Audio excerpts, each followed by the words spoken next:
등기의 효력이 나오죠. 등기 효력.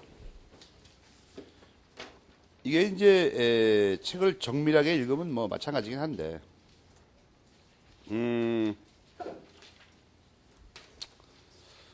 여러분이 큰 체계를 못 잡을까봐 그 보충 교재를 보면은 보충 교재가 아니라 뭐야 이거 프린트물을 보면 오늘 나와준 거 작은 거 그 조금 이거를 분류를 해놨어. 분류.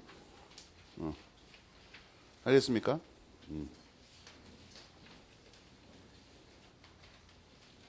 뭘 분류해놨냐?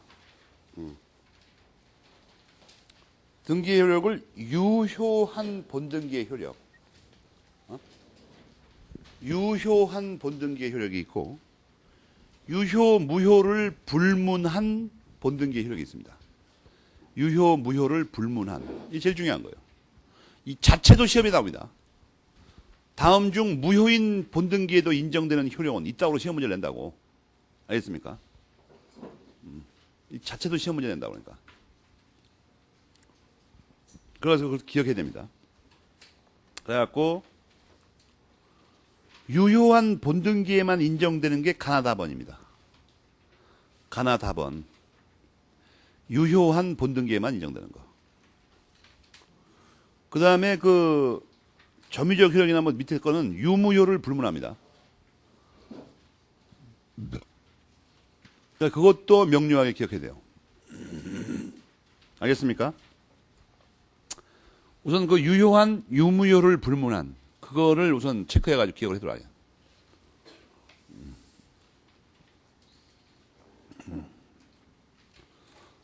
물론 교과서를 읽어도 정밀하게 읽으면 그걸 찾아낼 수 있어요. 그러나 그게 쉽지 않으니까 명시적으로 분류해놨습니다. 그래서 유효한 본등기의 효력으로 인정되는 것이 가나다번 세 가지입니다. 이 페이지에. 먼저 권리 변동적 효력은 당연한 거죠. 이게 가장 중요한 효력이죠. 등기를 해야 권리 변동, 물권 변동이 생긴다는 건 중요하다고. 설명드릴 필요가 없고, 대항적 효력이 약간 문제가 되는데, 우선 세 번째 줄에 있는 물권 변동 이외의 일정 사항이 있죠. 우선 이걸 알아야 돼요. 사항이 뭐냐 이거예요. 대항적 효력을 인정하는 게. 물권 변동 뺀 나머지 거기 그 괄호 안에 있는 거를 번호 매기는 게 좋을 겁니다. 존속기간, 지료, 이자, 지급 시기 이거 있죠. 이것들이 기재돼야 되는 경우에는 이것들에 대해서는 대항적 효력만 생깁니다. 이건 뭐 물권 변동이 생기는 게 아니니까. 알겠습니까? 역시 대항적 효력도 조금 전에 말씀드린 대로 유효한 등기에만 인정돼요. 유효한. 그 다음에 순위 확정적 효력은 이것은 우선적 효력에 관한 거죠. 잘 보면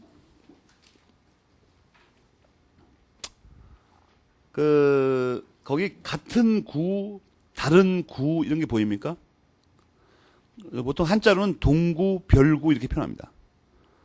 이걸 통째로 외워버리면 됩니다. 통째로 외워야 된다고 이거. 순위를 어떻게 조정하나. 그러니까 예로부터 이것은 동순별접이라고 합니다. 동순별접. 같은 구에서는 순위 번호에 따르고 다른 구, 별구 사이에서는 접수 번호에 따른다. 이렇게 돼 있어요. 그래서 외우기를 동순별접이라고 합니다. 순위 정하는 거. 이 가나다번은 말이에요.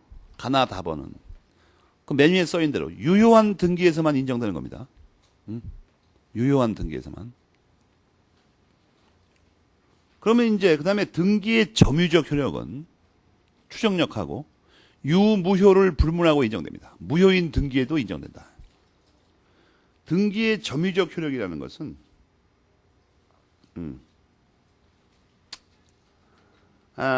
뭐냐 하면 첫째 기억할 건 무효에도 인정된다고 그랬는데 이중 등기는 제외됩니다. 이중 등기는 제외된다. 그걸 먼저 알아야 됩니다. 그걸 좀 기억해 두고 그건 뭐냐 하면 맨 밑에 판례 있죠. 이 페이지 맨 밑에 줄부터 나가는 판례. 그걸 좀 별표해 놓으세요.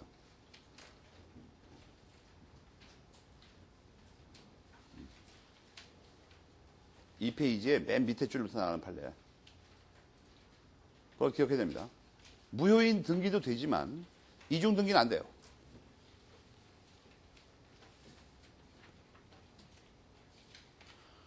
그거 뺀 나머지 유무효를 불문한 등기가 여러분이 법조문을 또 찾아볼 게 245조 2항을 보시면 그렇게 등기가 돼 있으면 1항에 있는 점유한 거와 마찬가지 효력을 부여한다는 거죠. 245조 1, 2항을 비교해 보면 여러분 거기 1, 2항을 비교하면 뭐 또 알 수 있냐면 등기가 돼 있으면 2배로 강력한 점유를 한다는 말하고 똑같은 말이죠. 2배로 강력한 점유를 한다는 것과 마찬가지라는 것도 있잖아요. 그죠?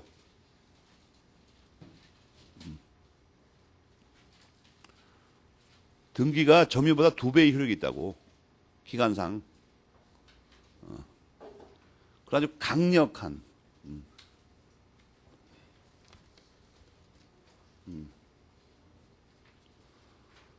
알겠습니까? 이 다수설인데 이 등기의 점유적 효력을 부정하는 학설도 있어요. 그 3페이지 메뉴에 동그라미 2번에 그 이영준 선생님입니다. 그러나 그것은 잘못된 것으로 보입니다. 그래서 여러분 읽어보면 알 수 있고 그 다음에 유무효를 불문하고 인정되는 것 중에 이 추정적 효력이 있습니다. 이 등기의 추정력이라고 합니다. 보통 등기의 추정력. 응? 이건 매우 중요한 거예요. 매우 중요한 거라고. 등기의 추정력.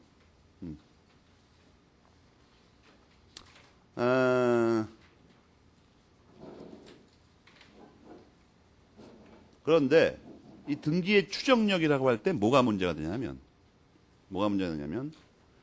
여기서 말하는 추정이라는 게 정확하게 무슨 말이냐는 거예요.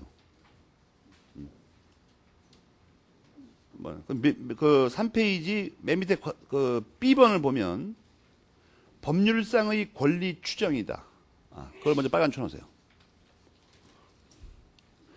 여러분 이것과 관련해서 초학자가 저지르기 쉬운 실수 중에 하나가 뭐냐면 민소법을 안 봐서 그러는데 이건 민소법 책에 나옵니다. 이상하게. 민법 책에 또 안 써놓고. 민소법에서는 또 뭐라고 그러냐면 이게 실체법상의 문제라고 그래가지고 돌려놔요. 성결을.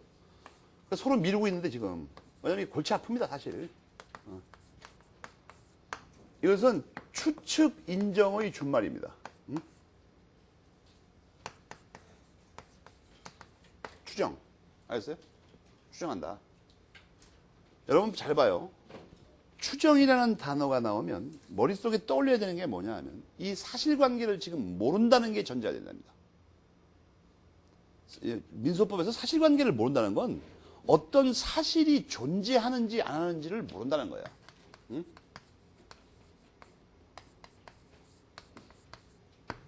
무슨 말인지 알겠습니까? 어떤 사실이 존재하는 거를 확실히 알면 그거에 기초해서 판단하면 됩니다. 그냥. 뭘 추정이고 나발이고 다 하도 필요 없어요. 소송상으로 다툼이 있는 사실이 있는데 그게 있는지 없는지가 확실하면 아무것도 할 일이 없어요. 있는 게 확실하다. 그럼 거기에 따라서 판단하면 되고 없는 게 확실하다? 그럼 거기에 따라서 판단하면 돼요. 법관은. 그러니까 이 사실의 존재가 즉 사실관계가 안다. 응? 모른다. 그래서 있을 때 이때만 추정이 필요하다는 거예요. 이때만 그리고 입증이 필요하죠. 이때만 입증이 필요할 거 아니야. 이게 확실하면 뭐 하려고 그걸 증명을 해요? 확실한 걸. 그러니까 모를 때만 입증을 한다고. 입증 또는 증명이라는 말도 씁니다. 같은 말이 같은 말.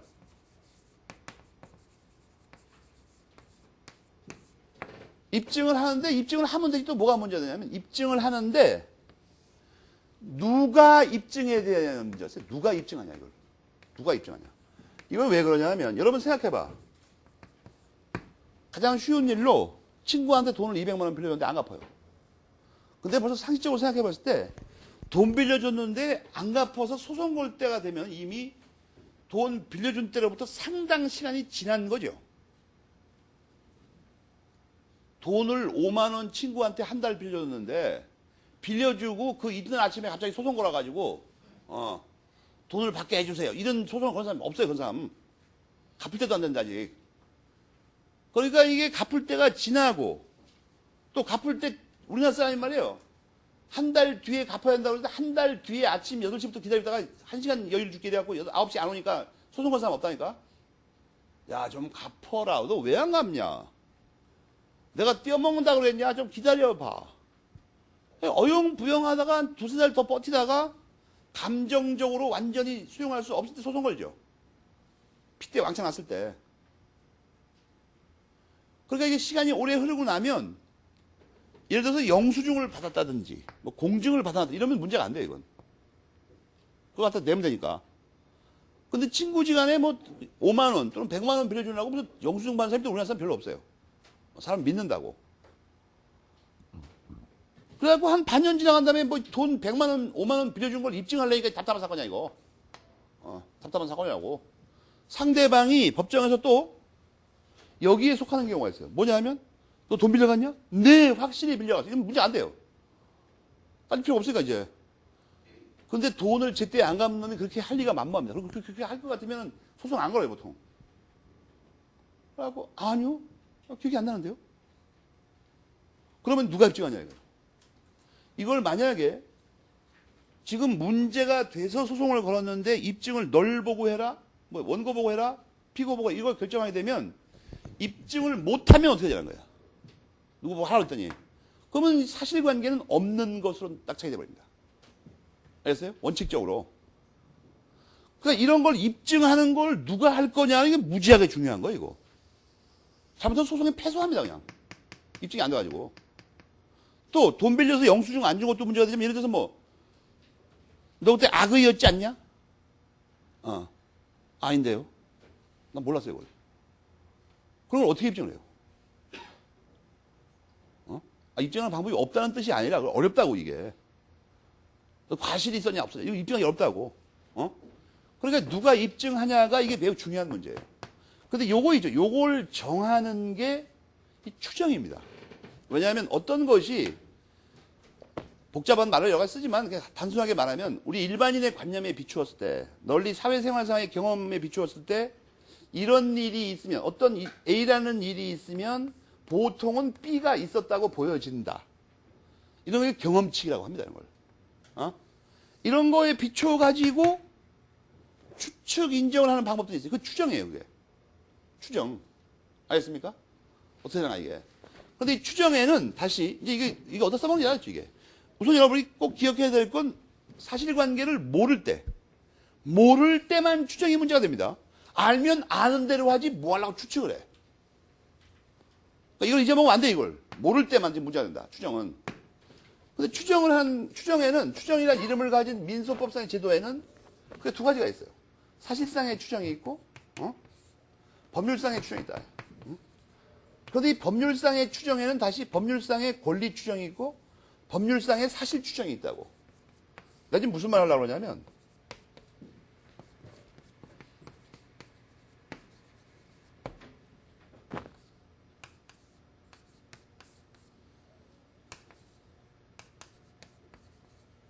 이거하고 허가하지 말아요, 이거. 이거 허가하면. 이거는 민법에서 일반적으로 말하는 추정하고 아무 관계 없는 거예요, 이건. 이건 추정의 문제가 아닙니다. 이 법관의 자유심증의 그 범위에 관한 거예요. 그러니까 자유심증주의 범위에 관한 거니까 이건 민법상의 추정하고 별 관계가 없어요. 이건 따질 필요가 없는 거예요, 전혀. 민법에서는 이것만 문제가 있죠. 이것만. 알겠습니까? 이것은 경험칙의 적용 그 자체이기 때문에 어떻게 얼마나 왜 적용하는지는 법관에게 달린 문제. 우리 민소법에서는. 형소법에서는 좀 다르지만. 그러니까 이것은 문제가 안 되고 요게 문제야. 요거. 효과는 똑같아요. 입증 추정이 되면 법률상 추정이 되면 입증 책임이 뒤바뀌어 버립니다. 보통 사람의 상식에 법률에서 상식을 입법하는데 그거에 안 맞는 걸 주장하는 쪽에서 입증을 해야 돼요. 알겠습니까? 그런데 이렇게 이론상으로는 단명하게 설명이 되는데 법전에 써 있다고 그러니까 법률상 추정인데 물론 이제 법전에 써 있는 것만 법률상 추정하지만 시험에 여러분이 관계된 건 그것뿐입니다. 그 다음에 입증 책임 전환이 법률상의 추정만 있는 건 아니에요. 뭐 유사 추정도 있고 여러 가지 배가 있습니다. 근데 그거 말고 주로 이제 이게 문제가 되는데 효과는 똑같아요. 입증 책임이 전환된다. 그런데 이렇게 설명을 해놓으니까 법전을 읽을 때마다 이게 법률상의 추정이냐? 법률상의 추정이라면 입증 책임이 전환되겠구만. 논리적으로는 그런데 초학자가 이게 법률상의 추정이냐 아니냐 그걸 알 수가 없어요. 뭐냐 이게. 그래서 그걸 어떻게 판단하느냐도 논란이 있습니다. 어떻게 판단하느냐. 이 추정이 아니냐. 민법상. 그거는 뭐냐면 대부분 말이에요. 입증 책임이 전환되는 추정은 법을 만들 때 입법자가 이걸 고려합니다. 여러분 법 만들 때 여러분은 글을 쓰거나 일기장 쓰거나 소설책을 쓰거나 답안지를 쓸 때 멋대로 쓰지만 입법자는 안 그래요. 그렇지 않다고. 입증 책임이 원래의 원칙대로 주장하는 쪽에서 입증을 해야 되는데 주장하는 사람의 반대쪽에서 입증하게 만들어 놓는 경우가 입증 책임의 전환이에요. 쉽게 말하면. 근데 반대쪽에서 입증하도록 할 때는 법조문에 단서에다 써놨습니다. 단서. 알겠어요? 이건 원칙이 그렇다는 겁니다.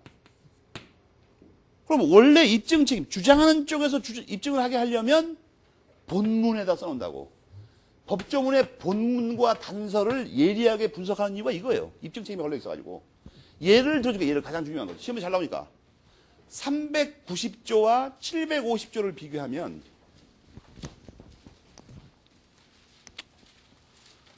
고의 과실이 어느 쪽에 있어요? 750조에는 고의 과실이 본문에 써 있죠. 본문에 390조에는 고의 과실이 어디 써 있어요? 단서에 써 있잖아. 똑같은 손해배상 청구를 할 때도 고의 과실이 있냐 없냐가 문제가 되면 불법행위에 기한 손해배상을 청구할 때는 고의 과실의 입증 책임을 저 사람한테 고의 과실, 가해자한테 고의 과실이 있다고 주장하는 쪽에서 입증해야 됩니다. 근데 채무불이행으로 주장할 때는 이 단서에 써 있으니까 가해자, 즉 채무자 쪽에서 지가 없다는 걸 입증해야 돼요. 고의 과실이 없다는 걸. 알겠습니까? 그렇게 판단한다고.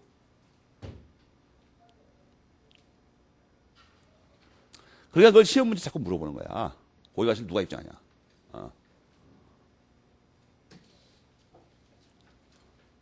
그러니까 여러분이 법전을 안 읽으면 공부를 할 수가 없는 거야. 이게 본문에 써있는지 단서에 써있는지를 모르니까 우선 법전 안 보면. 그래갖고 입증 책임이 민법 책에 수도 없이 나오는데 그걸 다 외우는 학생이 있어요. 그 똥대가리 하는 거야 그걸. 원리를 알고 법전만 보면 되는 걸 갖다가 그걸 어떻게 외워 그걸. 그 많은 걸. 입증 책임이 5개밖에 안 나와요? 수천 개가 나와 수천 개.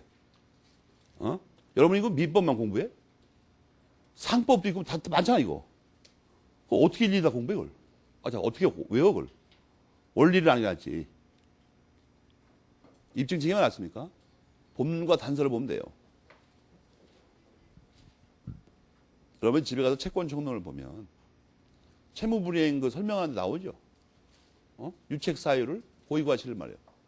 채무불이행에서는 채무자 쪽에서 거꾸로 없다는 걸 입증해야 돼요.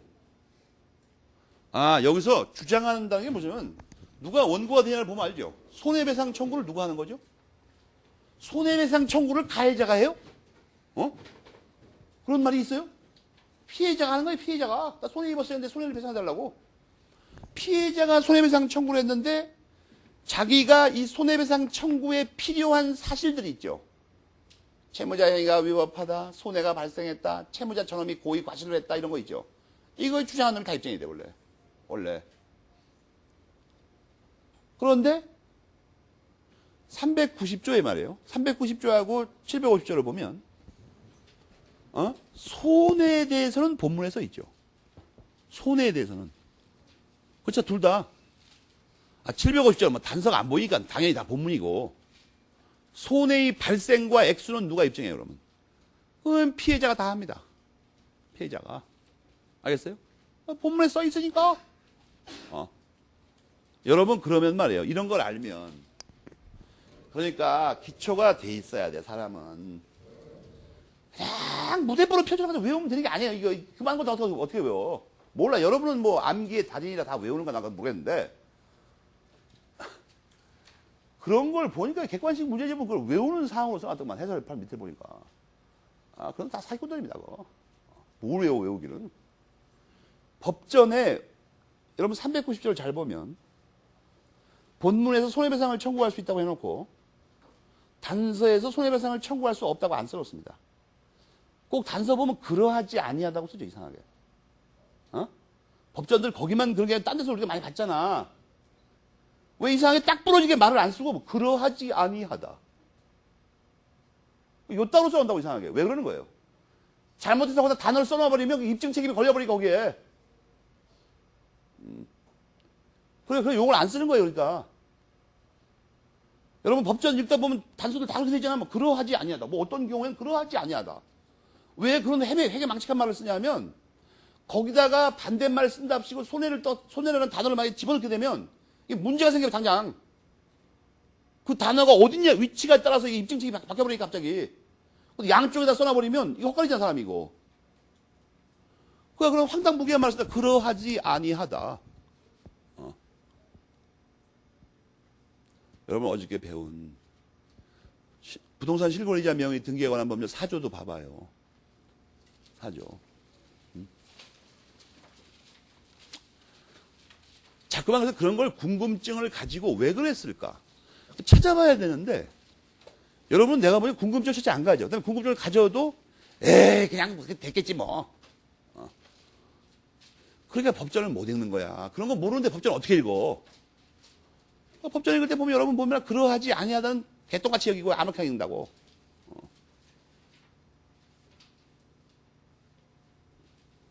그것 때문에 그러는 거예요. 그것도 입증 책임 때문에. 단어 함부로 위치를 못 바꿔요. 입법자가 볼 만들 때. 그게 한두 군데가 아니라니까. 그걸 다 어떻게 외운다는 거예요, 여러분이.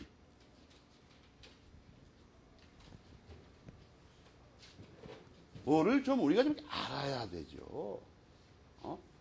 좀 알아야 되지 않겠어요? 무대뽀로 그냥 읽어, 법전을. 난 이상한 게 뭐냐면 요즘 재학생들한테 물어보니까 법전 읽는 법을 안 가르쳐준다며 학교에서도. 관심이 없다며 그냥. 읽거나 말거나. 모든 것이 기능을 상실해 갑니다 보니까.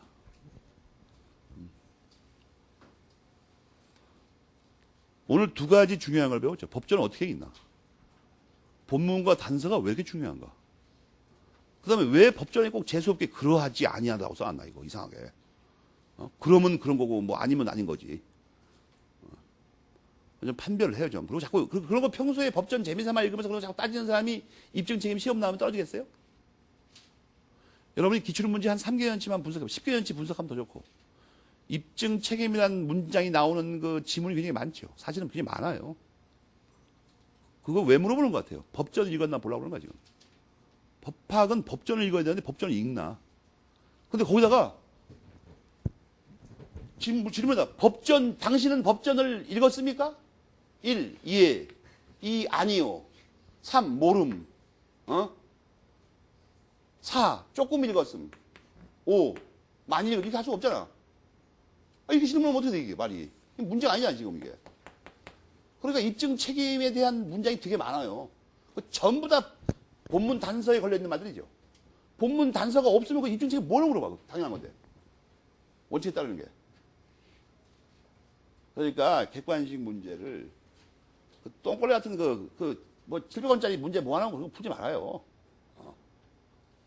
그럼 뭐야 풀어가지고 그럼 뭐 왜 이렇게 시간이 남아 돌아가요?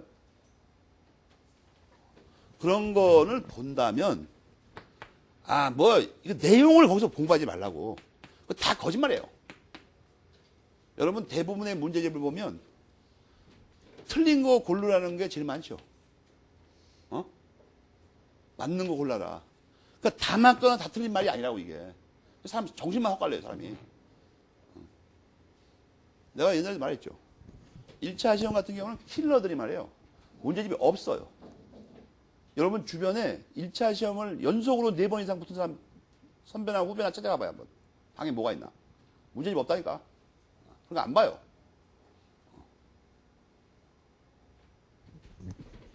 그래서 걔네들의 특징이 뭡니까?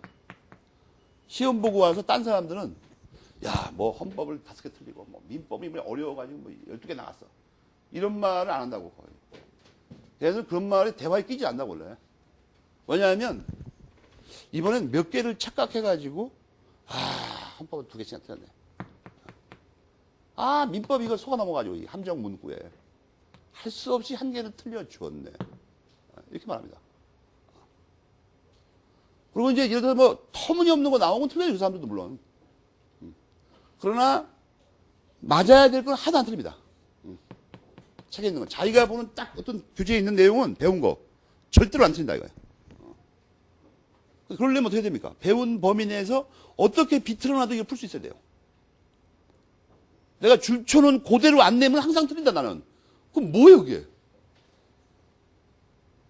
객관식 문제 내가 푼 데서 똑같이 안 나오면 난 틀린다. 이게 공부하는 거 이게? 개수작이지? 문제 풀려 말라고 그러니까. 처음에 한두 번 기출문제를 볼 필요는 있어요. 왜냐하면 어떤 형식으로 나는지를 모를 수가 있어요. 잘못하면.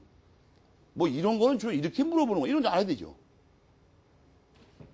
외우지 말라고 제발 좀. 근데 하여튼 여기서 이제 법적 성질이 추정이 그렇다는 거예요. 입증 책임이 정한된다. 그런데 만약에 판례의 태도만 묻는다면 판례의 태도만 묻는다면 요령은 하나 말해주세요. 여러분 좋아하는 거죠 이런 게. 여러분 공부하시는 게 이런 걸 좋아하죠. 판례의 태도를 등기의 추정력 또는 추정적 효력에서 물어본다면 판례는 뭐든지 다 추정력을 인정합니다.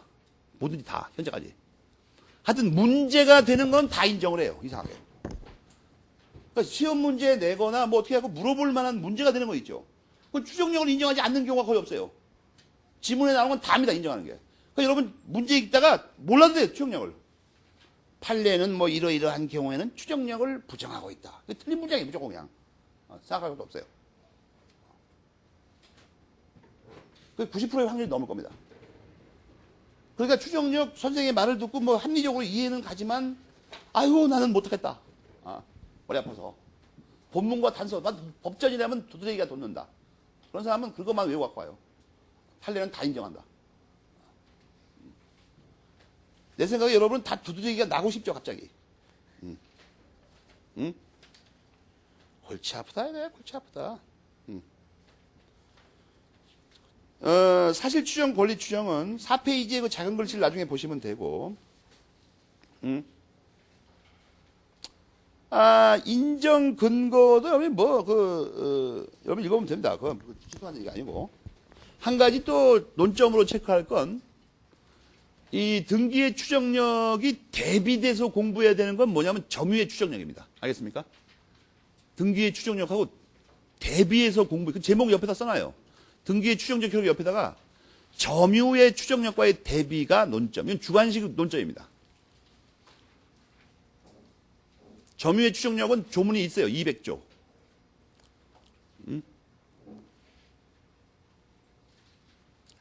197조에서 사실 추정을 하고 200조에서 권리 추정을 하고 있습니다. 197조하고 200조는 무조건 암송해야 됩니다. 법조문에. 그거 모르면은 문제가 안 풀려버려 아예. 여러분 197조하고 200조를 종합했을 때 거의 다 추정되는데 추정되지 않는 거 딱 하나가 뭐죠? 무과실입니다. 알겠어요? 197조 잘 읽어보면 웬만한 거 다 추정되죠. 197조 1항에서. 여기 무과실 이상에 빠져 있어요.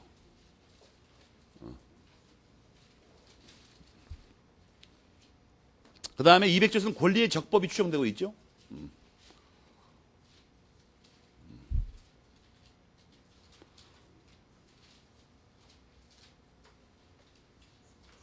그래가지고 판례는 지금 말한 대로 그저 뒤로 넘어가면서 문제만 되면 하여튼 그냥 다 미칩니다. 추정력이 인정돼요. 미친다고, 추정력이. 그러니까 뭐 학원 모의고사 같은 거 푸는 데는 그것만 알아도 될 거예요. 싸구려 문제는. 판례는 다 인정한다. 근데 시험엔 그렇게 안 내요. 절대로. 그렇게 쉽게. 알겠습니까? 근데 작년에 누구한테 여기 학원 관계자한테 들으니까 학원에서 1, 2, 3등만 하면 떨어진다며, 시험에. 모의고사. 가장 확률이 높은 게 6등부터 100등 사이라고 하더라고. 학원 모의고사는 작년 거 한 20개 딱 갖다가 놓고 공부 하나도 하지 말고 문장하고 답하고의 관련성만 체크하면 되죠. 그죠? 만점 맞아요. 만점만 넣어보는. 왜냐하면 그 출제한 사람들이 대부분 돌대가리예요. 돌대가리라고. 그러니까 실력으로 내용을 물어볼 수가 없으니까 문제 유형에 따라서 답을 고를 수 있게 만들어놨죠. 그걸 체크한 애들은 다 맞아버린다고 그냥. 전혀 공부 안 해도. 또 하나 내가 분명하게 말해줄 게 하나 있어요. 학원은 모의고사에서 나온 문제는 절대로 시험 문제 못 내죠. 바로 말썽납니다. 바로. 그죠? 관계자 전원이 문책당하고 자기 이름으로 그 문제를 출제한 사람은 정지 먹죠. 걸리면. 최소가 5년입니다. 심하면 10년 넘어가고. 그런 짓을 하겠어요? 교수가 미쳤어? 출제한다고 몇 푼이 남았는데 뭐. 그러니까 나오지도 않을 걸 아무 도움도 안 되는 거를 목숨 걸고 푼다 이거예요. 왜 그런지 잘 모르겠어. 그래서 그건 여러분의 어떤 삶의 취향 문제니까 그런 게 즐거운 사람이 있죠. 공부를 너무 많이 하고 할 일이 없는 사람. 그런 사람 해도 되고. 시간도 많고. 시험 날짜는 이상하게 늦게 다가오고. 12월 말쯤 돼가지고 빨리 시험 봤으면 좋겠는데 아직도 뭐 많이 남았다. 너무너무 심심하다. 학원에 가서 장난이나 하자. 사태를 이렇게 보통 상식으로 이렇게 판단을 좀 해봐요. 자기 행동을 그렇게 아무 생각도 없이 해. 닥치는 대로 그냥. 그래서 그걸 보고, 여러분이 여기 보면은, 4페이지에 말이에요. 아니, 5페이지구나, 이게. 5페이지에 추정력이 미치는 인적 범위가 있습니다. 추정력이 미치는 인적 범위. 이걸 왜 별도로 프린트를 놔주냐면, 곽윤직 선생님의 학설이 소설인 경우가 뜨문뜨문 있어요. 그래서 그러는 거예요. 거기 그것도 그렇죠. 인적 범위. 거기 보면 등기의 추정력이 제3자에 대해서 미친다는 점에 대해서는 학설이 일치합니다. 그런데 바로 전 소유자한테도 미치냐? 이게 문제야. 당사자 간에 미치냐? 이건 왜 그러냐면 당사자 간에는 물권 행위를 같이 했는데 그걸 추정력을 인정할 수가 있냐는 거예요. 사실대로 해야지. 그 말이 이상하다는 거예요. 아무리 생각해도. 곽윤식 선생님은 그러한 논리에 입각하고 있습니다. 그래서 부정합니다. 그러나 거기 보이듯이 다수설 판례는 긍정한다. 다수설 판례는 긍정한다. 당사자 간에도 미친다. 그 밑에 다 판례를 찾아놨습니다. 그래서 여러분이 읽고 당사자 간에도 미친다. 이거 인적 범위상. 알겠어요? 물적 범위가 있습니다. 물적 범위. 이것은 이게 권리 추정이니까 권리에 관련된 것만 미치냐 이 말이에요. 아니에요. 우리 대법원은 모조리 싸그리 미친다는 거예요. 알겠죠? 학설들은 막 대립하고 있습니다. 근데 대법원은 이게 원래 등기의 추정력이라는 게 원래는 어떻게 인정되는 거냐면 추정에 대해서 여기 배웠고 등기부에 예를 들어서 갑구에 여기 뭐 맨 처음에 이제 보존등기 같은 거 하지 않습니까? 뭐 갑이 소유권을 취득했어요. 그 다음에 이걸 을한테 팔아먹었어. 우리 뭐 매매로 인하여 뭐 소유권 취득한 이런 거 써놓잖아요. 지금 을이 소유자예요. 갑에다 이렇게 했다가. 그러면 등기 추정력이 무슨 말이냐면 여기 써 있는 내용 있죠, 이거. 지금 을이 소유자구만. 이거를 여기 써 있으니까 이걸 아니라고 하는 사람이 입증 책임을 부담해서 그 얘기가 간단하게 해서. 그러니까 요거는 추정력에 미친다. 추정력이 근데 요거에만 미친다는 거예요. 권리변동 사실. 그런데 우리 대법원은 말이에요. 이거에만 미치지 않고 여기 써 있는 뭐 부동산 매매 계약에 근거하여 이거에도 미치고, 여기 써 있는 말에도 미치고, 표제부 사실에도 미치고, 다 미친다, 다 미친다. 알겠어요? 다 미친다고. 학생은 반대하는 학생이 있고, 부분. 학생은 언제나 미치고, 정신이 없으니까. 등기 추정력, 이거. 무슨 말인지 알겠습니까? 원래 솔직하게 말하면 요거만 딱 미치는 거예요. 지금 우리 권리자구나. 그게 원칙이라고. 근데 우리 대법원은 이게 국가에서 관리하는 장부라는 거야, 이게. 그러니까 이게 상당히 믿음성이 있다는 거예요. 이걸 개인의 사문서가 아니죠, 이 등기부는. 그리고 이것은 뭐 신청 서류 뭐 이런 게 실질적 심사주의는 따르지 않지만 그래도 엄격하게 뭐 여러 가지 서류를 제출하라고 근거 서류들을. 그래서 뭐 이거에만 미칠 뿐만 아니라 뭐 이거 원인, 사실 뭐 등등 관련된 거 있죠. 이거에 관련된 거. 거기 모조리 다 미친다는 거야, 지금. 이거는 민법 문제가 아니고 대법원은 사문서 중에서도 예컨대 뭐 족보라든지 이런 게 강력하게 이거 추정력을 인정합니다. 이상하게. 그래서 이거하고 추정이 좀 다르긴 하지만 하여튼 대법원은 일관해서 가능하면 어떤 서류가 조금 믿을만하다고 싶으면 추정력을 왕창 인정한다는 거예요. 그걸 아니라고 하는 쪽에서 다 입증하라는 거예요. 그러니까 입증 책임을 뒤바꿔가지고 전환시켜갖고 그런 걸 알고 있으면 돼요. 아, 대법원은 그렇구나. 그 밑에 그 물적 범위는 다 미친다, 다 미친다. 그러니까 이제 시험에 뭐가 나오냐면, 뭐가 나오냐 이거예요. 안 미치는 게 가끔 있다고. 안 미치는 게, 안 미치는 거. 그런 것들을 찾아서 기억하면 돼요, 여러분이. 예. 너무나 명백한 건 안 미치겠죠, 당연히. 예. 그래서 물적 범위는 다 미치고, 이 추정력이 안 미치는 게 뭐냐 하면, 예외적으로 안 미치는, 이게 시험에 주로 나는데, 그게 7페이지 메뉴에 추정력이 깨지는 경우라고 해서 대표적으로 시험에 나올 만한 판례 4가지를 몰아놨습니다. 거기를 푸르고 굵은 펜으로 박스 쳐요. 거기 그 로마자 2번 있잖아요. 추정력이 깨지는 경우, 법학은 깨지는 것만 물어봐. 부서지고 깨지고, 약속 안 지키고. 7페이지 메뉴에 박스 쳐가지고 그걸 암송해요, 그건.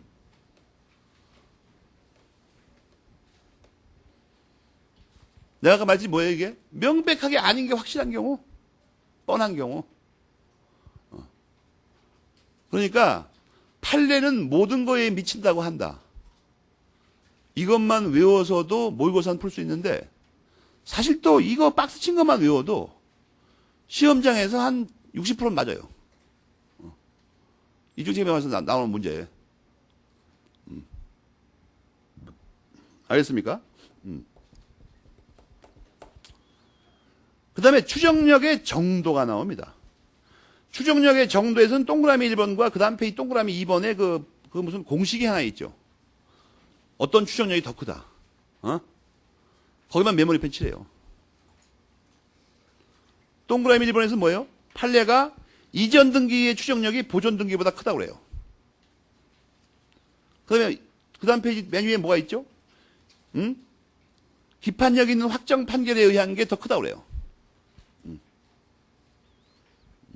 이 두 개의 공식만 외우면 됩니다. 알겠습니까? 이거보다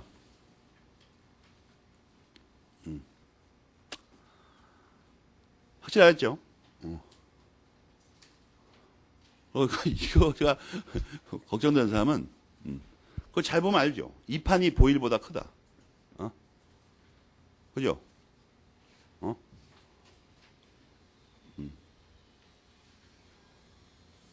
이 판이 보일보다 크다고.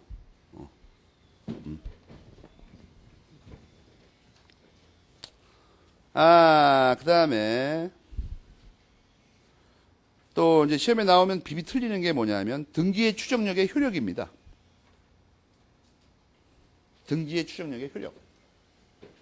거기는 별표 3개 하고 동그라미 1, 2번은 확실히 알아야 됩니다. 거기 1번은 당연한 겁니다. 등기 추정력의 본질적 효력은 입증 책임의 전환이에요. 본질적이 나온 거 보니까 대개념도 나오죠. 동그라미 2번에 부수적. 그죠?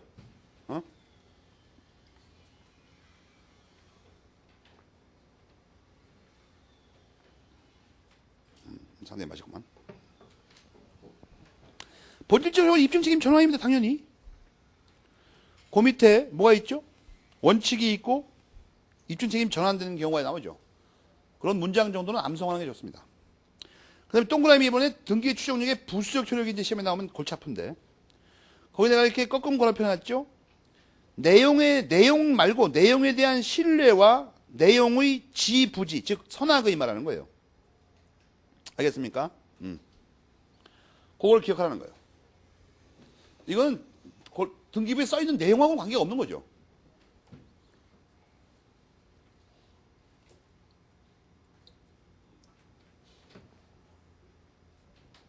그 다음에 등기의 공신력이 문제예요. 공신력. 등기의 공신력. 등기의 공신력은 답을 여러분이 알고 있죠. 등기에는 공신력을 인정 안 한다니까? 우리 민법은. 근데 여기서 잘 보면 다시 2페이지로 돌아가서 등기의 효력에서 먼저 알아야 되는 건 뭐냐 하면, 이게 본등기의 효력입니다, 지금. 그래갖고 유효한 본등기이어야만 인정되는 효력 3가지. 무효인 본등기에도 인정되는 효력 3가지. 이걸 먼저 체계적으로 잘 정돈을 하고 세부적인 걸 체크하라는 거예요. 3가지. 알겠습니까?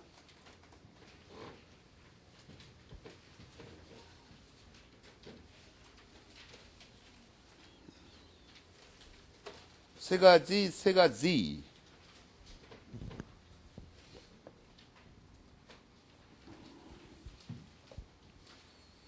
알겠죠? 그 다음에 말이에요. 이제 가장 어려운 건데, 지금까지 배운 건 본등기의 효력입니다. 본등기하고 똑같은 말 5가지 대봐요.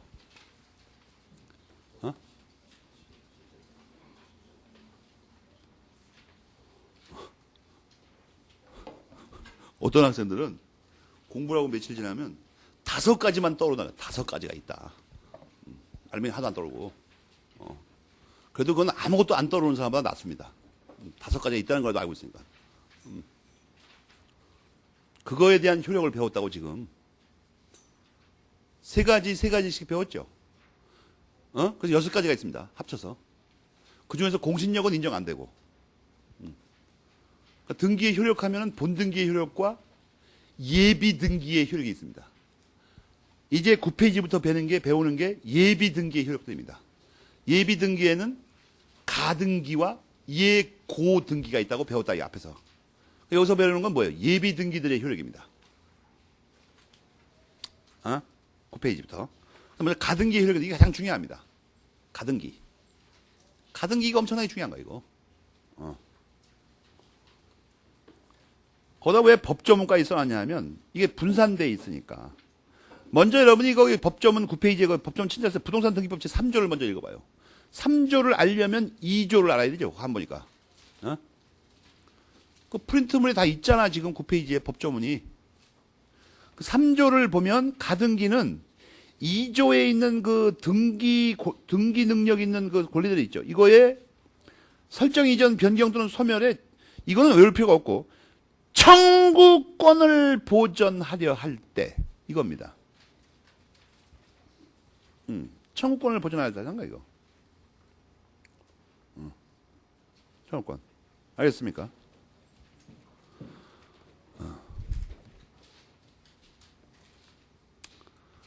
이때 하고 청구권이긴 청구권인데 그 후문에 보면, 이건 단서는 아니죠. 3조의 후문에 보면 그 청구권은 현재 확정된 청구권일 수도 있지만 시기부 정지 조건부인 경우도 있고 기타 장래에 확정된, 이건 다 포함한다 이거야. 하여튼 결론은 뭐예요? 청구권 보존을 위해서 한다. 청구권 보존을 위해서. 가등기는 청구권 보존을 위해서 한다고 이렇게 처음에 공부를 해놓으니까 이제 책에는 그렇게밖에 쓸 수가 없습니다. 그게 법적으로 맞는 말이니까. 그런데 그렇게 하니까 학생은 이게 헛갈리는 나중에. 그러니까 아예 보통 내 말 잘 들어봐요. 가등기의 의의를 설명할 때는 청구권을 보존하기 위해서 한다고 그래요. 그죠? 이것 때문에 한다고 한다고? 그런데 이게 의의에서 그렇게 말하려고 가등기의 의의에서. 근데 어떤 것이 실제로 뭐에 써먹는지를 알려면 효력도 우리가 체크해야 돼요. 학생은. 그렇지 않습니까? 효력에 보면 가등기 통설 판례에 따르면 순위 보전의 효력밖에 없다고 그래요. 알겠습니까? 그러면 여기다가 순위라고 지문을 구비하는 게 차이 났잖아. 피곤하게 말하지 말고. 그 생각 안 해볼 거 아니에요. 이거 효력이 그거밖에 없는데 이걸 대입했다고 이거 틀린 말이라고 안 그러죠, 절대. 채점자가. 똑똑하다고 그러죠, 오히려. 그러니까 여러분이 거기 그렇게밖에 쓸 수가 없지만, 왜냐면 법전에 이렇게 나와 있으니까. 그러나 여러분이 실제로 이걸 공부할 때는 항상 머릿속에 가등기가 뭐 하는 거냐? 청구권 순위 보전하는 거예요. 이렇게 말하는 게 차이 났다고. 곽윤익 선생님 때문에 이게 생긴 거예요. 왜냐하면, 곽윤익 선생님 말이에요. 이거에 관해서는 이게 정말 극소수설인데, 혼자밖에 주장을 안 하니까. 무슨 문제가 있냐면, 여러분이 이거 교과서 보면, 113페이지.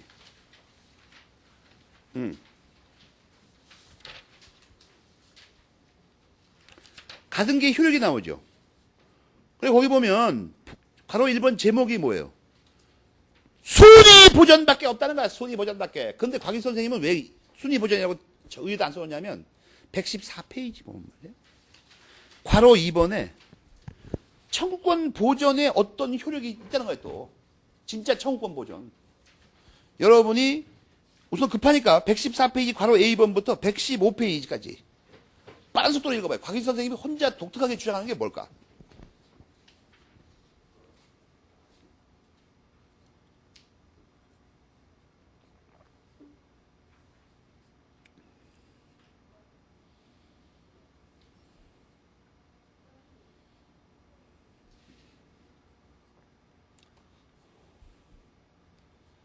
곽윤식 선생님도 공부하시는 분이 쓰면 안 되는 말을 쓰고 있죠. 나로서는 도저히 이해가 가지 않는다. 안 하면 될 거 아니야, 그럼.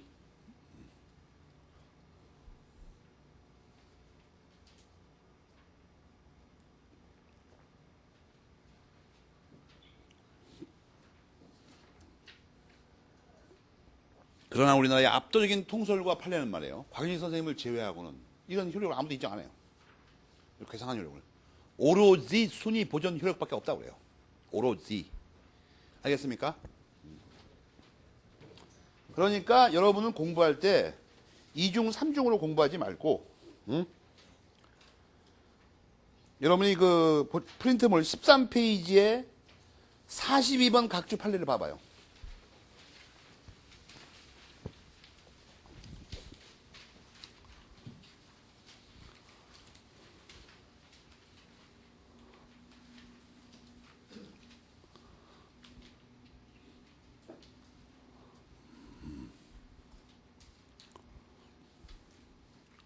순위 보전 말고 아무런 효력도 없다고 한다니까. 아주 확립된 판례입니다. 압도적인 통솔이고. 그러니까 곽윤식 선생님은 자기가 순위 보전 말고도 청구권 권리 보전 자체가 있으니까 그렇게 말씀하시는 건 이해가 되지만 통설과 판례에 따르는 수험생이 청구권 보전이라고 말하는 것은 이해가 안 간다는 거예요. 원래 순위 보전밖에 없는데 뭐. 그래서 그걸 집어넣으면 청구권 순위 보전의 효력이 있는 등기를 말하는 거예요, 이게. 알겠습니까? 그렇게 기억해두면 쉽다, 이거, 효력까지.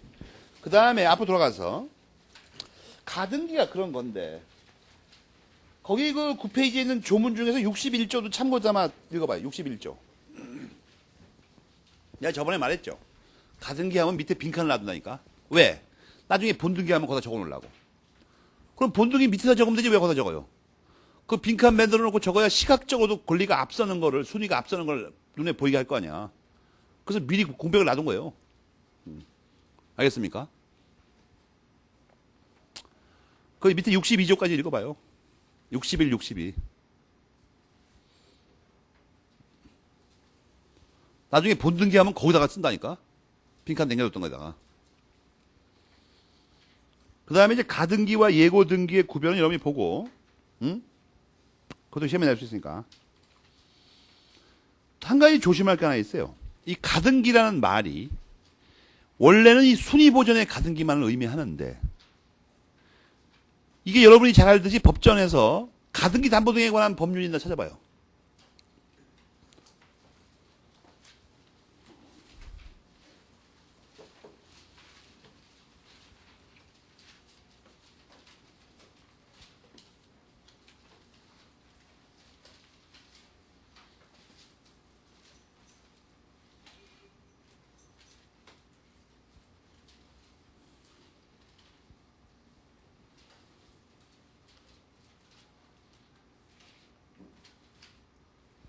그래갖고 가등기 담보에서 말하는 담보 가등기라는 거 있잖아요. 청구권 보전의 가등기 말고. 알겠습니까? 그거는 그 10페이지의 박스에 내가 써놨죠. 가장 많이 쓰이는 거. 그런데 가등기가 이렇게 두 가지가 있다 보니까 말이에요. 두 가지가 있는데 등기부에다가 가등기 담보에서의 가등기 이렇게 안 써놔요. 그냥 가등기야 그냥 밑에 것도 없이. 그러니까 이번에 이게 문제가 됩니다. 두 개 중에 어떤 건지 모를 때는 어떤 거냐 이거. 그래서 맨 밑에 31번 판례 있죠 각주. 그걸 빨리 읽어봐요.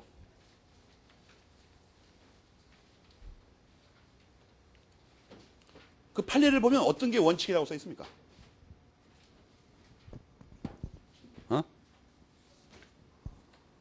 가등기인지 뭐 어떻게 잘 모를 때는 어떤 게 원칙이라고 보고 처리하는 거예요. 청구권 순위 보전을 위한 가등기로 본답니다. 일단.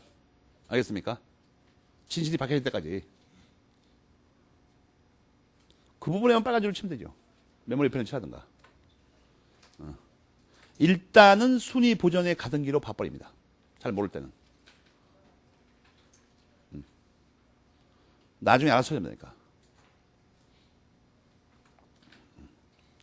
그 판례가 사실 그 엉터리 그 신림동 판례 비추면 엄청나게 중요한 판례예요.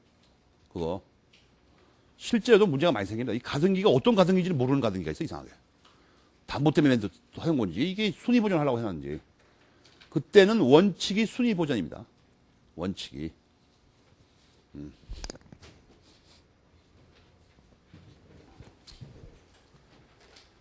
그러면 이 청구권 순위 보전의 가등기는 본등기 순위 보전 말이에요. 이거는 뭐 때문에 하냐는 거야, 이거. 지난번에 잠깐 말했죠. 이중매매에서 방지하려고 합니다. 이중매매에서. 알겠어요? 이게 이중매매만 그런 게 아니고, 사실은 말이에요. 시험 문제에 그게 제일 많이 나니까, 그걸 저번에, 그것도 아직 설명 안 했을 때니까, 그걸 설명했지만, 또 하나 문제가 되는 게, 지난번에 우리가 그 부동산 실거래이자 명의 등기에 관한 법률을 배웠는데, 그 4조에서 제3자한테 대항을 못한다고 그랬죠. 수탁자가 자기 명의로 돼 있어가지고 제3자한테 팔아먹어버리면, 이게 무효가 안 된다고, 이게. 유효하게 넘어가버려, 이게. 잘못하면. 그러면 이게 신탁자가 지 돈 주고 사서 이게 맡겨놨는데, 아니, 넘겨버려, 이거? 그럼 이게 유효해? 그럼 짜증나는 사건 아니야, 이거. 그죠? 그걸 막는데도 씁니다. 그걸 막는데도. 가등기를 해놔버려요. 수탁자하고 사이에. 알겠습니까? 그럼 제3자한테 팔아도 소용이 없어요. 팔아도 소용이 없다고. 내 거 요건이 갖춰지면 나한테 그냥 순위가 앞서서 들어와 보니까. 그러니까 이 가등기는 그런 거 방지하는 데 씁니다. 그런 거 방지하는데. 나한테 부동산 물권 변동을 시켜야 되는 사람이죠. 어떤 이유든 간에. 그게 명의신탁 관계에 기초해서 나중에 돌려줄 거라든지 아니면 나한테 집을 팔았는데 또 딴 사람한테 팔을 걸 염려해서 나중에 팔면 나한테 팔았으면 나한테 돌려야 되는데 이런 때에 그 의무자가 그 부동산을 딴 사람한테 처분할 염려가 있잖아요. 그럼 전부 가등기를 사용합니다. 현재. 대법원은 최근 들어서 이 가등기의 역할을 중시해가지고 가등기의 원인 사유가 잘못 기재돼도 전부 다 유효하다고 그래요. 그래서 그걸 지키려고. 이 가등기가 그러니까 현재는 물권 변동이 왜곡돼서 잘못되는 걸 막기 위한 것이라면 거의 다 적용됩니다. 거의 다. 원인을 잘못 기재해도 상관없어요. 알겠습니까? 무효인 원인. 예를 들어서 그 명의신탁 같은 건 무효인데 무효를 써놔도 상관없어요. 또 그걸 무효를 막기 위해서 그다음에 아무렇게나 뭐 매매 예약이라든지 뭐 아무 상관없어요. 그거 써놓으면 대법원 다 유효하다고 합니다. 가등기가. 이 권리자를 보호하는 그 실익이 있으면 가등기가 주로 그런 데 쓴다 이거예요. 그러면 그 말이 무슨 말이냐면 갑으로부터 을로 집을 팔았는데 나중에 소유권 이전 등기를 넘겨줘야 돼요. 소유권의 기한, 여러분 청구권의 순위를 보존한다고 했죠. 여기서 뭔 청구권이에요? 등기 청구권. 소유권 이전 등기 청구권 순위 보전을 위한 가등기를 할 수가 있어요. 이름이. 왜냐면 이놈이 또 딴 데서 팔아먹어버리면 피곤하니까 이거. 이게 반사회 질서행위로 무효가 된다면 문제가 없는데 되돌아가니까. 이게 유효하다고 그랬죠. 유효하게 되면 이게 집 못 사잖아요, 이제. 여러분 한 가지 조심할 건 법적으로는 사실 그 형평에 어긋나는 건 아니에요. 왜냐하면 이걸 유효하다고 해도. 왜냐하면 계약금, 중도금, 중고를 달라고 하면 되죠. 그냥 나중에. 부당이득 반환 청구해가지고. 그러니까 결론적으로는 손해 안 볼 것 같지만 집을 사고 싶어서 계약을 맺었는데 집을 못 가진다는 것은 이게 불이익에 들어갑니다. 그러니까 그걸 막기 위해서 가등기를 설정할 수 있게 해놨어요. 그러면 가등기를 설정해 놨습니다. 먼저. 근데 이놈이 가등기도 모르는 흉악한 놈이 중도금까지 다 처먹고는 또 팔아먹었어요. 어? 가등기 설정된 뒤에 본등기 하기 전에 본등기는 가등기에 기한 본등기는 가등기를 먼저 하고 나중에 사유가 발생하면 본등기 하는 거죠. 이게 시간차가 있죠. 그 문제가 맨날 한 가지밖에 없다니까. 그 중간에 딴 사람한테 팔아먹으면 어떠냐는 거야. 그 중간에 팔아먹는 거야, 이평한테. 가등기 하고 본등기 하기 전에. 본등기를 해버렸으면 누가 먹죠, 이거? 그러니까 민법의 케이스는 전부 그거라니까. 지난번에 봤지. 어떤 그 일련의 시리즈가 시간차를 요구할 때 이 사이에 딴 데로 팔아먹으면 어떻게 되는 거야, 이거. 이렇게 하는 거를 중간 처분이라고 합니다. 표준적인 법학 용어로. 중간 처분. 알겠습니까? 응? 중간 처분.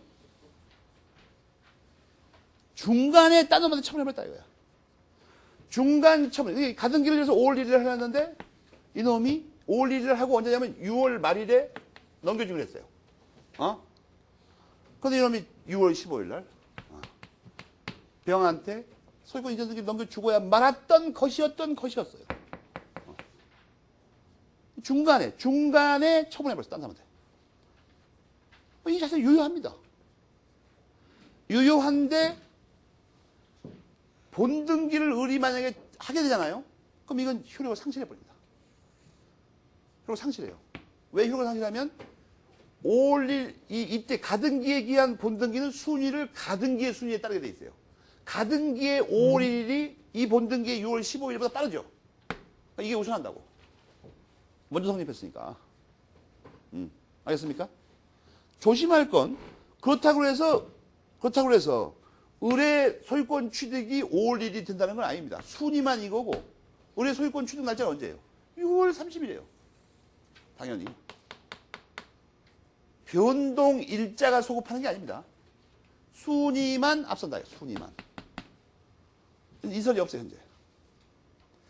이때 관련 문제로 뭐가 문제냐면 이때 중간 처분이 있으면 6월 30일 현재의 소유권 명의자 누구죠?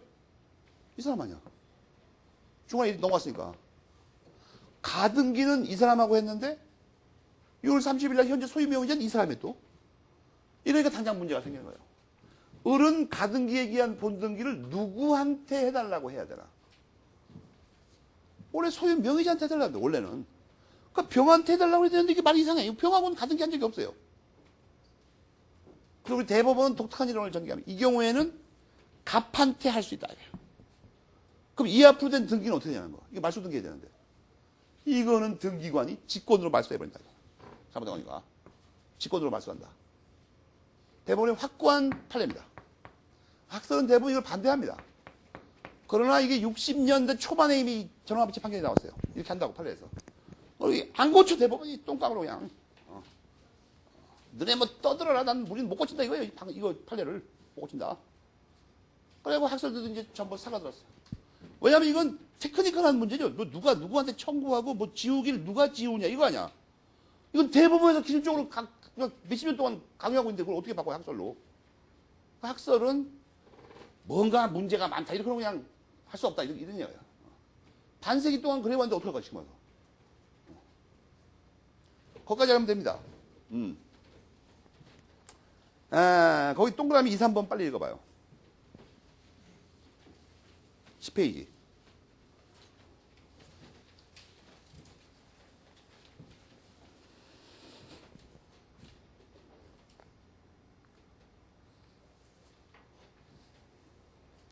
그 다음에 11페이지 나번, 다번도 다 꼼꼼히 읽어봐요. 한번. 지금 빨리 읽어보라고. 여러분 지금 안 읽으면 생각 안 읽으니까. 나번, 다번까지만.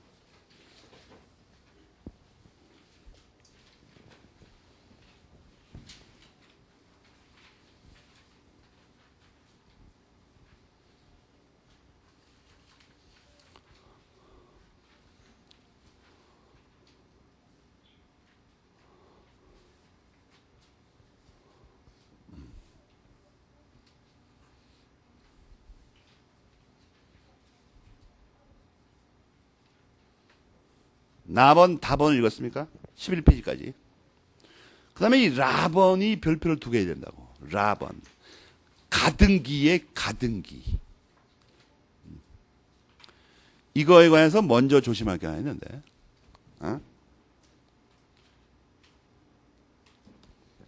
가등기의 가등기는 뭐냐 하면, A라는 청구권을 보전하기 위해서 이거에 관해서 가등기를 해놨어요. 그럼 이 청구권이 이 가등기에 의해서 순위가 보존되고 있습니다. 지금 알겠습니까? 이건 근데 아직 이게 어디 갔어? 저기 써놨구나. 갑으로부터 을로 넘어가야 될 이 A라는 청구권이 있죠. 요걸 이 을이 보존하기 위해서 가등기를 해놨습니다. 그러면 이게 을의 권리가 되진 않은 겁니다. 아직. 이게 본등기를 해야만 됩니다. 알겠습니까? 이게 아직 안 된 상태죠. 쉽게 말하면 태아인 상태라고 그냥.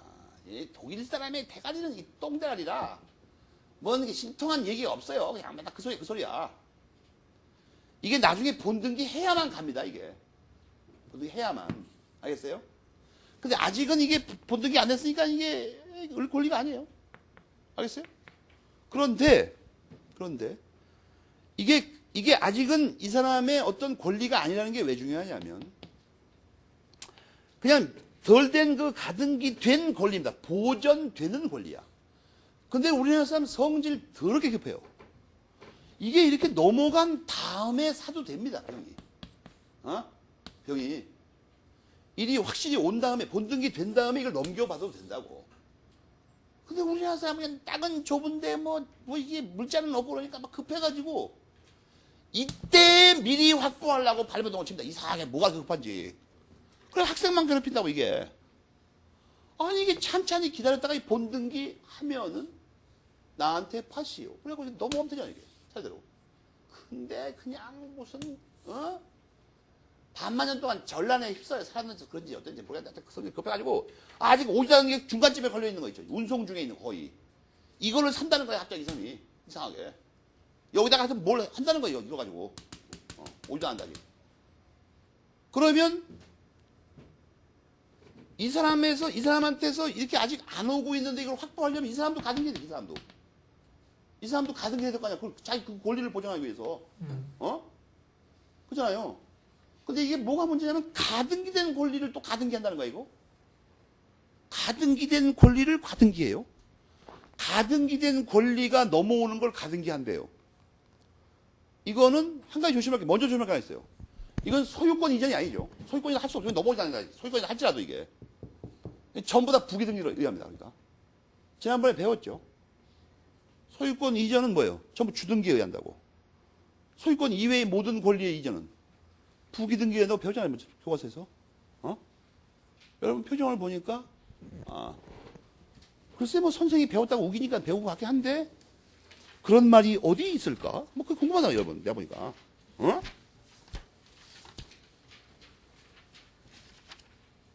그런 말이 어디 있죠? 분명히 있다고 이게. 무슨 말을 하지 말던가 하려면 전원이 알아들을 수 있도록 소리 깨끗이 지르든가 둘 중에 하나 택해요. 알아들을 수 없는 말을 하지 말고 56페이지를 보면 여러분 그 젊은 사람들이 왜 말할 때 웅얼웅얼 되는 거야? 비 맞은 쭉 모양. 명료하게 56페이지 보면 부기등기 나오죠. 주등기 부기등기. 그래서 부기등기를 합니다 이게. 반드시. 그 라번 밑에 각주에 써놨죠. 각주가 아니라 맨 밑에 줄에. 그죠? 왜 이걸 알아야 되냐면 이걸 모르면 두 가지 모두 부기등기를 한다고 써놨죠. 모르면 교과서 112페이지 맨 밑에 작은 글씨 있죠. 112페이지 맨 밑에 작은 글씨. 거기서 한 가지는 부기등기라고 써놨는데 한 가지는 안 써놨죠. 얼핏 보기에. 그러나 두 가지 다에 적용되는 얘기입니다. 그 빠른 속도로 읽어보면 두 번째 사례는 부기등기에 의한다고 써놓으셨는데 앞에 걸 안 써놓으셨는데 그건 앞에 사례도 적용되는 말이에요. 왜냐하면 주등기를 할 수가 없으니까 이거. 가등기 된 권리에 대해서 어떻게 주등기를 해?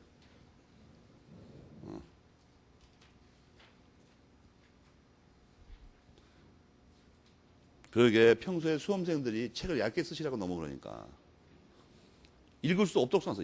지금 거의 독학이 안 됩니다. 이게 내가 보기에 해독이 안 되니까 책이.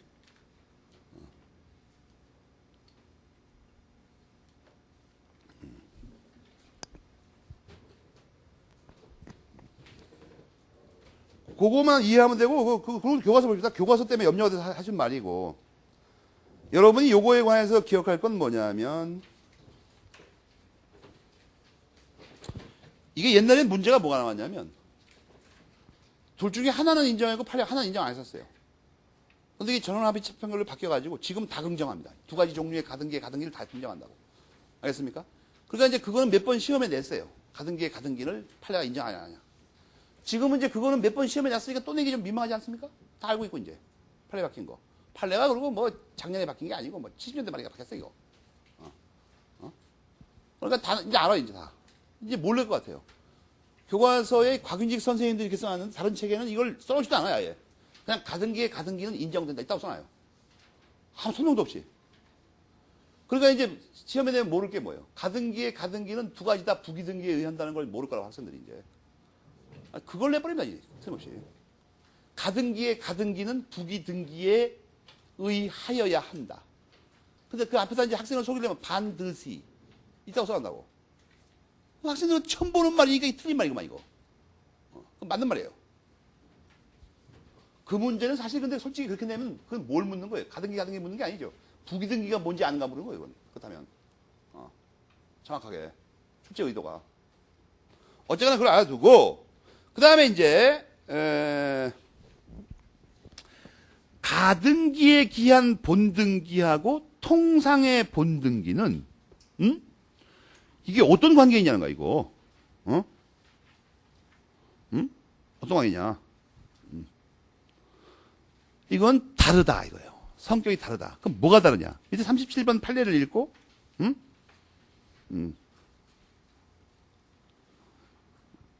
기억해두라.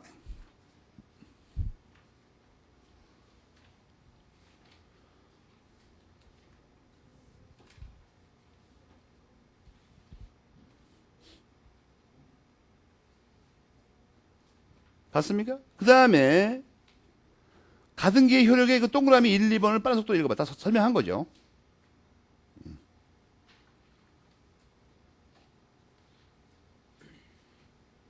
동그라미 2번에 그 상대적이라는 말 조심해야 됩니다. 전면적으로 효력을 잃는 게 아니고 그 가등기에 배치되는 그 부분에 대해서 있죠. 그러니까 그 다음 페이지 메뉴에 A, B번이 가능한 겁니다. A, B번이 가능하다고. 그 다음에 13페이지 동그라미 3번에 시기를 보전하는 게 아니고 순위만 보전합니다. 그래서 당연히 추론되는 결론이 이거 동그라미 A, B번입니다. 그런 부분을 시험에 낼 겁니다. 이제 앞으로는. 구체적으로.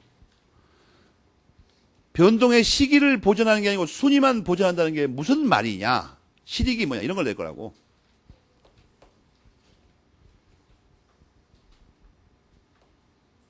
알겠습니까? 거기 그 B번은, 동그라미 3번의 B번은 뭐죠? 과실수치권에 관한 얘기죠, 이거.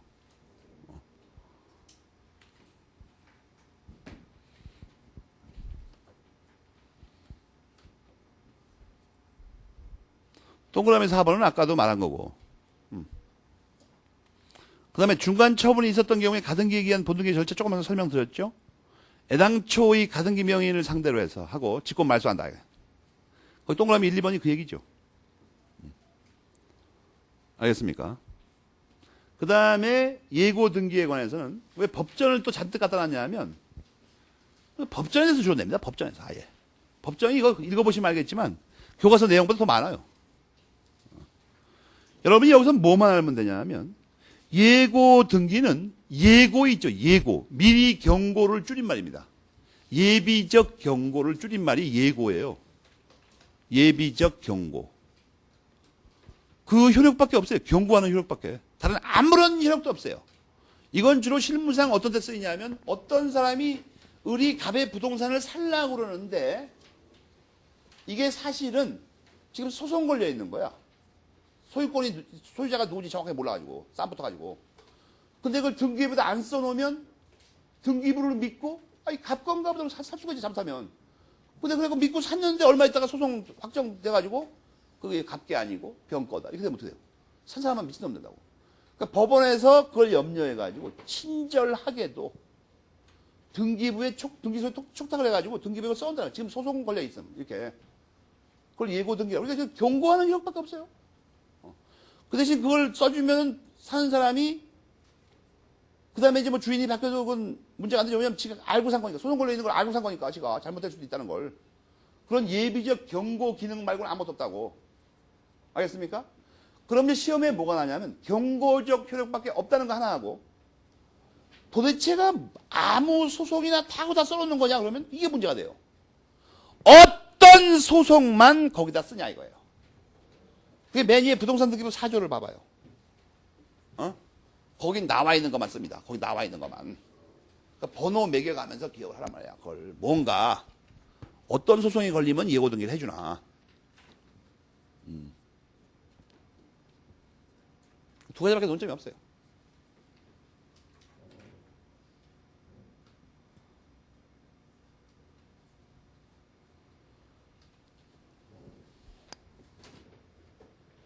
알겠습니까?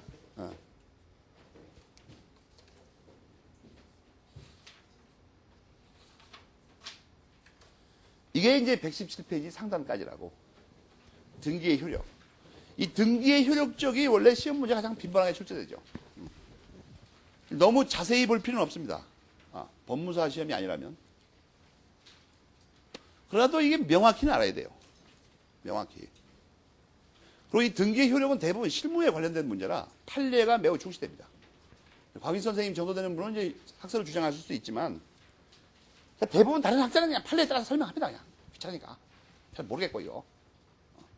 곽인 선생님 이제 소설이 많아요. 왜냐하면 등기가 전공이시니까 막 이상한 학설 주장한다.